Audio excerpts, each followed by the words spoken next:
अस्सलामु अलैकुम वरहमतुल्लाहि वबरकातुहू। अब्दुल करीम आज़ाद मुखातिब हूँ।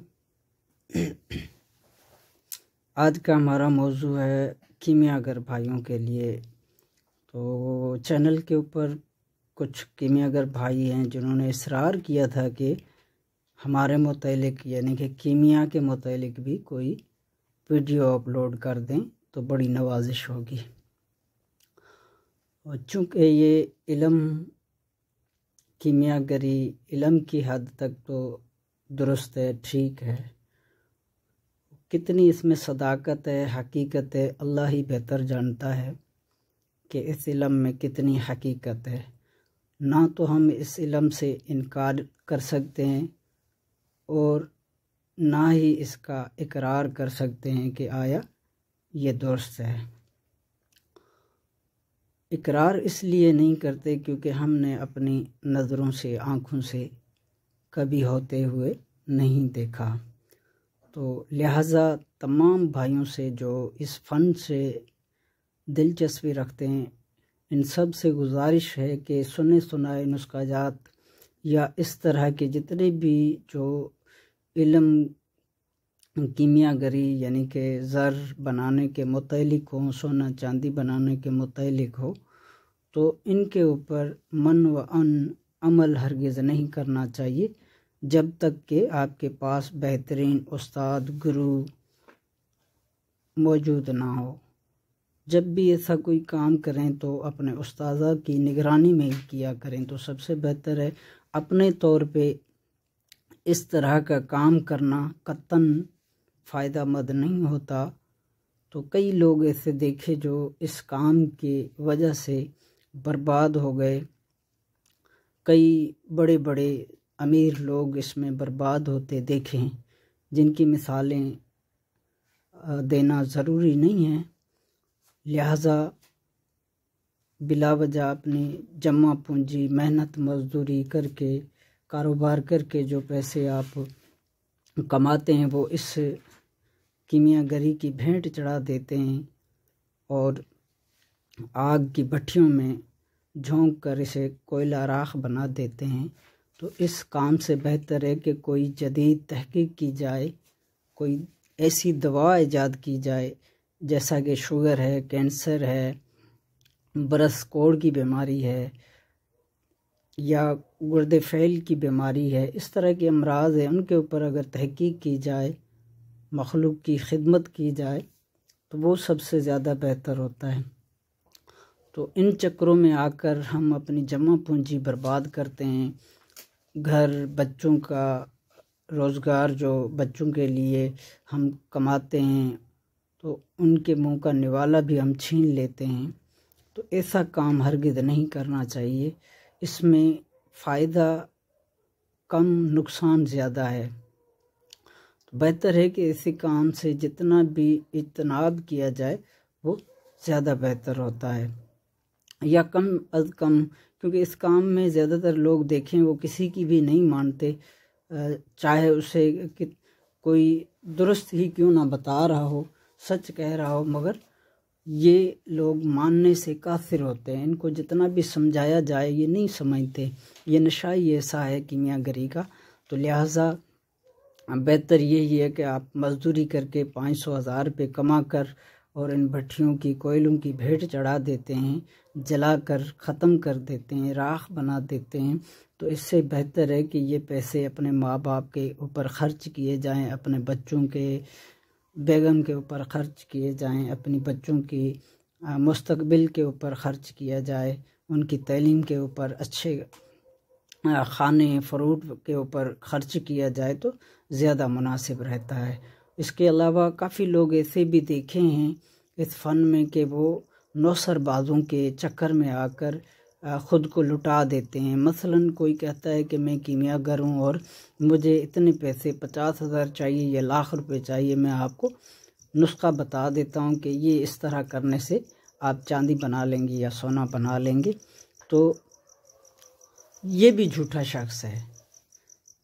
ऐसे लोग जो लोग कीमियागर हों और वो भीख मांगते रहें कि मुझे 50,000 दें, लाख दें, मैं आपको नुस्खा बना कर देता हूँ, तो वो भी झूठे हैं। ये लोग भी झूठे हैं, ये फ्रॉड है, ये नुसरबाजों का एक टोला है जो कि इस तरह सादा लोगों को लूट रहा होता है। तो ऐसे लोगों से भी ख़ुद को महफूज रखें और ख़ुद को बचाएं। ये इल्म ऐसे नहीं मिलता किसी से। तो गुजारिश यही है कि जो जमा पूंजी आप कमा रहे होते हैं, मेहनत मजदूरी करके आप हासिल कर रहे होते हैं, बेहतर है कि उस जमा पूंजी को किसी अच्छे काम में लगाएं। अपने माँ बाप जो कि एक ही मर्तबा मिलते हैं, ये दोबारा नहीं मिलते, अपने माँ बाप को अच्छी ग़िज़ा खिलाएं, अच्छा खाना खिलाएं, अच्छा कपड़ा पहनाएं, तो ये सबसे ज़्यादा बेहतर होता है।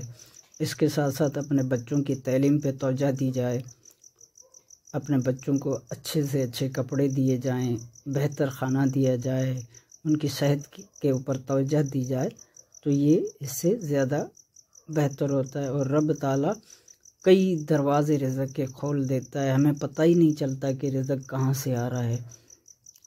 तो इस तरह ये काम करना चाहिए कि बर्बादी से बचा जाए। ये काम हमने ऐसे लोग देखे हैं जो कि इसमें बड़े पैसे वाले अमीर लोग देखे हैं जो इस काम में जब दाखिल होते हैं तो बर्बाद होकर रह जाते हैं। तो लिहाजा ऐसे कामों से जितना कोशिश किया जाए कि ऐसे कामों से बचा जाए, बस सूरत देगर इसमें नुकसान ही नुकसान है। तो कई तरीके ऐसे हैं इसमें फ़न में कि एक से एक नुस्खा मिलता है, बनाते जाते हैं, मिलता है, बनाते जाते हैं। यूँ हम अपना पैसा भी बर्बाद कर रहे होते हैं और अपनी ज़िंदगी भी बर्बाद कर रहे होते हैं। यूँ बिला आखिर मौत आकर हमें घेर लेता है। तो बेहतर है कि ऐसे काम से बेहतर है कि अच्छा काम किया जाए, तहकीक की जाए, रिसर्च की जाए, अच्छी दवाइयाँ बनाई जाएं और कौम की खिदमत की जाए, इंसान की खिदमत की जाए। लोग कई बीमारियों में मुब्तला है, इनके ऊपर तहकीक की जाए, पेचीदा अमराज के ऊपर तहकीक की जाए, तो ये सबसे ज़्यादा बेहतर होता है। क्योंकि कीमियागरी में जितने भी लोग होते हैं तकरीबन ज़हीन लोग होते हैं, लेकिन उन्हें ये लत पड़ जाती है कीमियागरी की कि वो अच्छे भले ठीक ठाक जहन रखते हुए भी इसमें फंस कर रह जाते हैं और बिला आखिर वो इसी में ही फंसे रहते हैं। तो बहुत कम लोग मैंने देखे हैं अपनी ज़िंदगी में जो इस लत से निकल गए हों, लेकिन अक्सर तादाद जो है, ज़्यादातर तादाद मैंने इसी में ही फंसी हुई देखी, यहाँ तक कि मरते दम तक इसी में ही रहते हैं। तो हासिल जो मेरा ज़ाती मुशाहिदा है, तजुर्बा है, वो ये है कि मैंने अपनी ज़िंदगी में आज तक ऐसा कोई बंदा कामयाब नहीं देखा जो कि ये इस तरह का काम करता हो। लिहाजा सुने सुनाए नुस्खा जात हर कोई बता देता है, किताबों में पूरे किताब भरे हुए हैं इस तरह के नुस्खा जात के, तो इनसे कुछ नहीं होना। ये उस्तादों का, फ़कीरों का, अल्लाह की देन है, जिसको देना चाहे दे सकता है, वो मालिक है, वो राज़िक है। तो जिस पर मेहरबान हो उसके लिए तो आसानियाँ पैदा हो जाती है, और बाकी कोई अपनी अक्ल के मुताबिक इस तरह के काम करना चाहे तो वो नामुमकिन है। तो इन सब बातों को मद्देनज़र रखते हुए आज हमने ये फ़ैसला किया कि आप दोस्तों को कुछ न कुछ इसमें दिखाया जाए, जो कि हकीकत ये है कि ये यानी कि बनता तो नहीं है लेकिन ज़खायर से हासिल किया जा सकता है। ये तो मुमकिन है, बात समझ में भी आती है कि ये ज़खायर से आप इसको हासिल कर सकते हैं, लेकिन बनाने की जहाँ तक कोशिश है वो नाकाम कोशिश है। अगर किसी से बनता हो तो इल्म से इनकारी हमें नहीं है, इल्म है, इससे हम मुत्तफ़िक़ हैं। कौन कामयाब है, असल मसला ये है।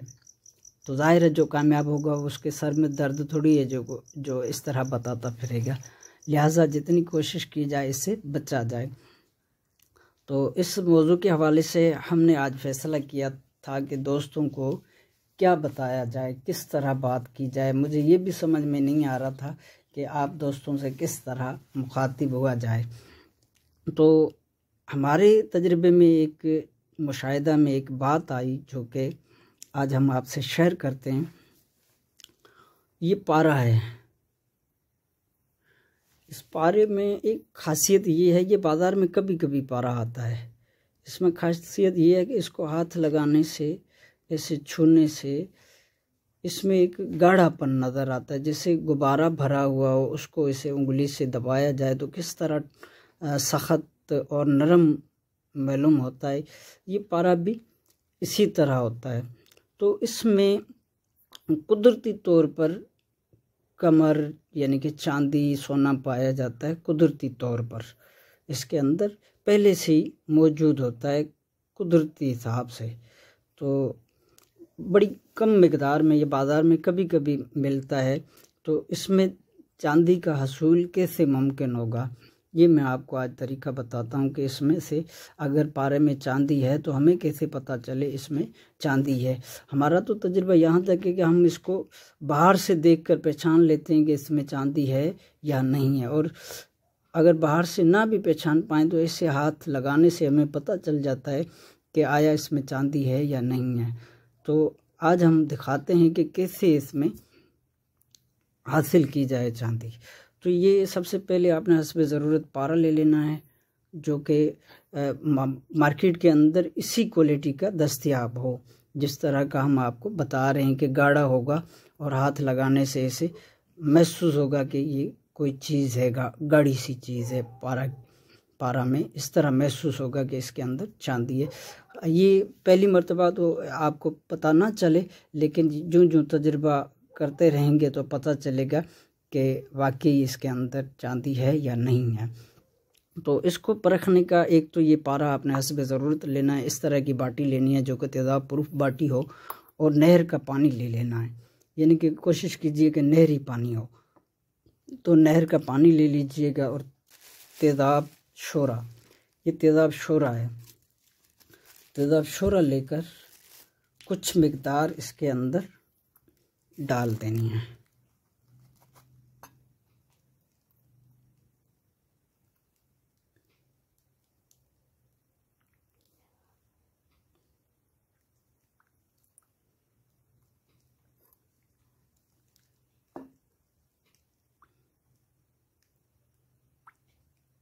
इस तरह तेज़ाब डाल देना है और इसे कुछ देर के लिए छोड़ देना है।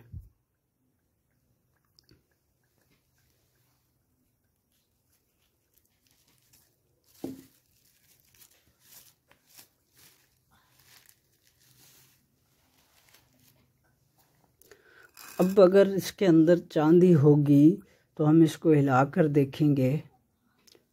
चांदी भी होती है, बाज़ दफ़ा इसमें सोना भी पाया जाता है। ये कुदरती तौर पे होता है, कोई इसमें फ़नकारी नहीं है, कोई कारीगरी नहीं है, बस टैलेंट है कि बंदे को ये इल्म हो कि इसमें क्या चीज़ है।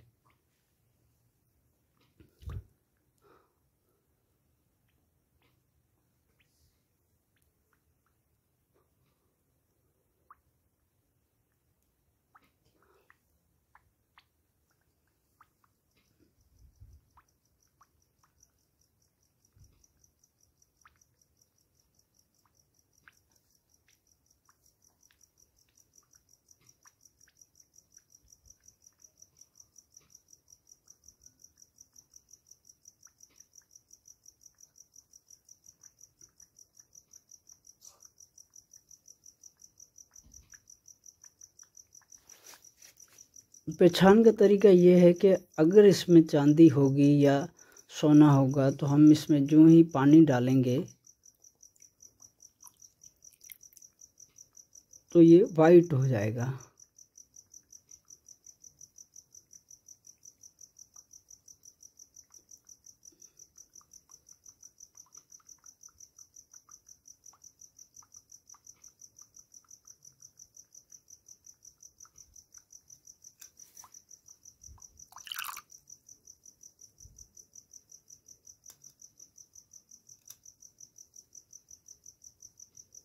ये पानी वाइट हो जाएगा दूध की तरह। अगर वाइट हो रहा हो तो समझ लें कि इसमें चांदी पाई जाती है। तो इस तरह ये वाइट हो जाएगा।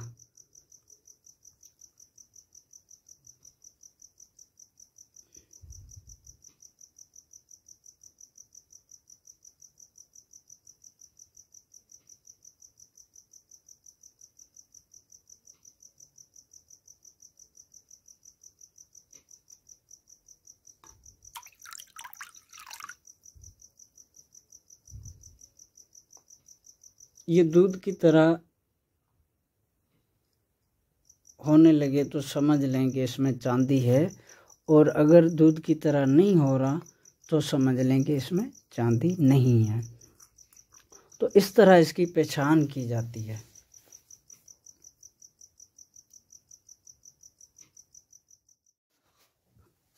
तो ये इस तरह बन जाएगा, दूध की शक्ल इख्तियार कर लेगा अगर इसमें पारे में चांदी मौजूद है तो, वरना ऐसे नहीं होगा कभी भी। इस तरह ये बन जाएगा जैसे दूध हो, ऐसे ये बनता जाएगा। जो जो इसको छोड़ेंगे, ये उबल रहा है, रिएक्शन अभी भी इसका हो रहा है, तो ये जो जो इसको छोड़ेंगे तो ये दूध की शक्ल इख्तियार करता जाएगा। अगर इस तरह ना करे तो इसमें थोड़ा सा 1 चुटकी बराबर इसके अंदर नमक डाल देंगे, तो भी इसका रिएक्शन तेज़ हो जाएगा और ये सारी इसमें मौजूद चांदी पानी में हल हो जाएगी। फिर इसको किसी बर्तन में डालकर, किसी भी बर्तन के अंदर डालकर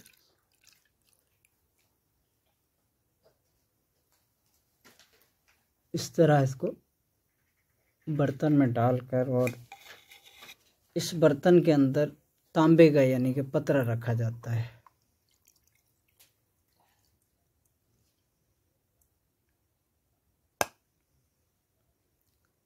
अगर आपके पारे में इस तरह का दूध बन जाए तो जान लीजिए कि इसमें चांदी मौजूद है। अगर दूध वगैरह ना बन रहा हो, जैसे ही तेज़ाब हमने डाला और पानी डाला, इसी शक्ल में अगर ये पड़ा रहे तो समझ लो कि इसमें चांदी वगैरह कुछ भी नहीं है। तो मार्केट में अगर बाज़ दफ़ा इस तरह के पारे आ जाते हैं कभी कभार, हर वक्त तो नहीं मिलते, लेकिन कभी कभी इस तरह का पारा मौजूद होता है, मार्केट के अंदर दस्तयाब होता है। तो इस तरह का पारा लेकर उसे इस तरह तेज़ाब में हल करके पानी डालकर, और जब तेज़ाब में अच्छी तरह हल हो जाए तो इसमें पानी डालकर इसको छोड़ दिया जाएगा, और इस तरह ये सफ़ेद दूध की तरह हो जाएगा। अगर ना हो तो थोड़ा सा इसके अंदर, पानी के अंदर हल्की 1 चुटकी नमक की डालेंगे तो सारा ये दूध बन जाएगा फ़ौरन। तो समझ लीजिए कि इसके अंदर चांदी पाई जाती है। तो इस तरह इसको चांदी को निकाला जाता है। फिर कोई रबड़ का बर्तन वगैरह लेकर, तो उस रबड़ के बर्तन के अंदर ये पानी डालकर, और इसमें 1 छोटा सा टुकड़ा तांबे का पतरा वगैरह या राड वगैरह इस पानी के अंदर डालकर रात भर रखी जाती है। तो जितनी भी पानी के अंदर चांदी होगी वो सारी इस पतरे के ऊपर आकर बैठ जाएगी। फिर इसको एहतियात के साथ निथार कर निकाल लें इस बर्तन से, जो तांबे के पतरे के ऊपर चांदी आएगी, इसको निथार कर महफूज रख लें। तो इस तरह ये चांदी पारे में पाई जाती है, पहले से मौजूद होती है, कोई बनाने का चक्कर नहीं होता, सिर्फ मौजूद होती है। ज़खायर में से जब पारा निकलता है तो इसमें काफ़ी सारी धातें पाई जाती है, जैसे इसके अंदर सिक्का भी पाया जाता है, सोने का जुज़ होता है, इसके अंदर चांदी भी होती है।